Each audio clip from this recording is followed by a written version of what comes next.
বাংলাদেশ সীমান্তের চিকেন স্নেককে দুর্গে পরিণত করতে এবার অঞ্চলটিতে সর্বাধুনিক আকাশ প্রতিরক্ষা মোতায়েন করেছে ভারত। যে কোনো পরিস্থিতি মোকাবেলায় সার্বক্ষণিক প্রস্তুতি রাখতে চালাচ্ছে একের পর এক মহড়াও। ভারত, বাংলাদেশ এবং চীনের মধ্যে ক্রমবর্ধমান উত্তেজনার মধ্যে ভারতের সামরিক প্রস্তুতি এবং সুরক্ষার ব্যাপারে নতুন এই কৌশলগত পদক্ষেপ নেওয়া হয়েছে। দেশের নিরাপত্তা নিশ্চিত করতে ভারত এখন একটি নতুন শক্তিশালী প্রতিরক্ষা ব্যবস্থা মোতায়েন করেছে, যা গোটা অঞ্চলের জন্য গুরুত্বপূর্ণ হতে পারে। চিকেন স্নেক আর সেভেন সিস্টার্সের পাহারায় রাশিয়া থেকে কেনা S-400 যুক্ত করেছে ভারত।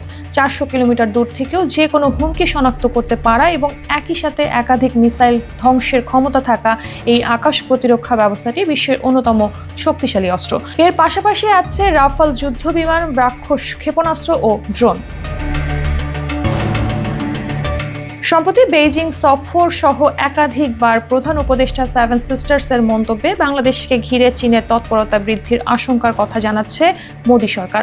ভারতের গণমাধ্যমগুলো দাবি, চিকেন নেকের কাছেই নাকি চীনের সহায়তায় বিমান ঘাঁটি নির্মাণ করবে বাংলাদেশ। এমনকি 32টি JF থান্ডার যুদ্ধ বিমান কেনার পরিকল্পনাও নাকি চূড়ান্ত, আর সেই জন্যই এমন আকাশ প্রতিরক্ষার ব্যবস্থা।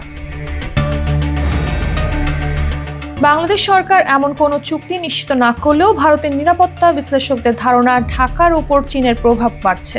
সেভেন সিস্টার্স সীমান্তে বেল্ট অ্যান্ড রোড ইনিশিয়েটিভের আওতায় চীন অবকাঠামো নির্মাণ করতে পারে, আর তাই এসব হুমকি মোকাবেলায় আগেভাগেই পাল্টা প্রস্তুতি সম্পন্ন করার কথা জানিয়েছে দিল্লি।